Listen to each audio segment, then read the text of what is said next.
السلام علیکم ورحمۃ اللہ وبرکاتہ۔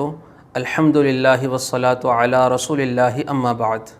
سورۃ الحجر میں اللہ تعالیٰ اہل ایمان سے فرماتے ہیں ادخلوہا بسلام آمنین، اے ایمان والو جنت میں داخل ہو جاؤ سلامتی کے ساتھ اور امن کے ساتھ۔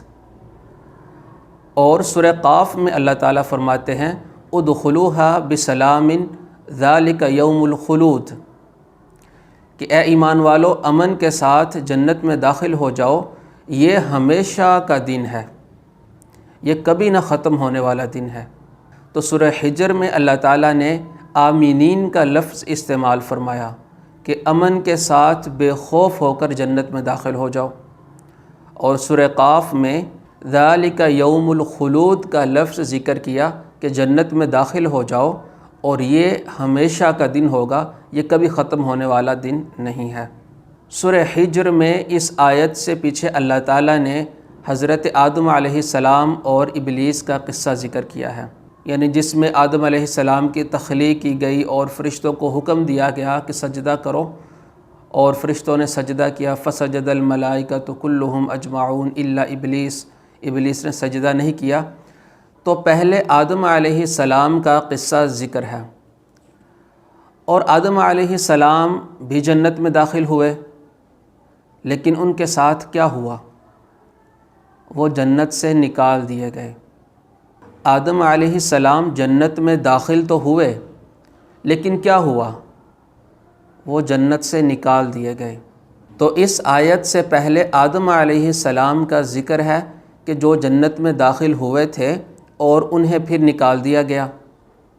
تو اب قرآن مجید پڑھنے والوں کو کہیں یہ خدشہ نہ ہو کہ جس طرح آدم علیہ السلام جنت میں داخل ہوئے تھے اور پھر انہیں نکال دیا گیا، کہیں ہمارے بارے میں بھی ایسا نہ ہو کہ ہم جنت میں داخل تو ہوں لیکن بعد میں ہمیں نکال دیا جائے۔ تو اس چیز کو ختم کرنے کے لیے اللہ تعالیٰ نے اس مقام پر آمینین کا لفظ ذکر کیا کہ ادخلوہا بسلام آمینین، کہ اے ایمان والو اب جنت میں داخل ہو جاؤ امن کے ساتھ، اب تمہیں کوئی مسئلہ نہیں ہوگا، اب تم کبھی نہیں نکالے جاؤ گے۔ آگے فرمایا وما ہم منہا بمخرجین، لہٰذا اب تم امن کے ساتھ اور بے خوف ہو کر جنت میں داخل ہو جاؤ۔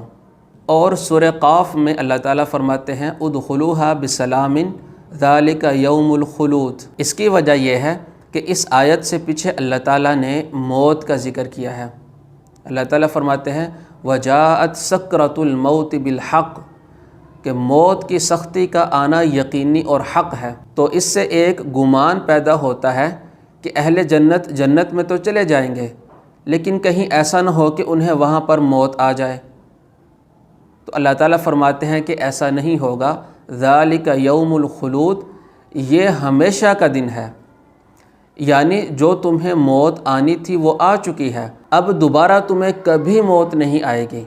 ادخلوہا بسلام، جنت میں داخل ہو جاؤ سلامتی کے ساتھ، ذالک یوم الخلود، اب یہ ہمیشہ کا دن ہے، اس میں کبھی موت نہیں ہے۔ تو سورہ حجر میں پیچھے قصہ آدم کا ذکر تھا اور وہ جنت سے نکالے گئے تھے، تو اللہ تعالیٰ نے اہل ایمان کی تسلی کے لیے فرمایا ادخلوہا بسلام آمنین، کہ اب جب تم جنت میں داخل ہو گئے تو تمہیں کوئی خوف نہیں ہوگا، تمہیں نکالے جانے کا کوئی ڈر نہیں ہوگا، تم امن کے ساتھ آمینین، تم امن کے ساتھ بے خوف ہو کر جنت میں داخل ہو جاؤ۔ اور سورہ قاف میں جنت میں دخول سے پہلے موت کا ذکر تھا، تو اللہ تعالیٰ نے یہاں پر ذالک یوم الخلود کا لفظ استعمال فرمایا کہ اب جب تم جنت میں داخل ہوگے تو تمہیں یہ ڈر نہیں ہوگا کہ تمہیں دوبارہ موت آ جائے، یہ ہمیشہ کا دن ہے۔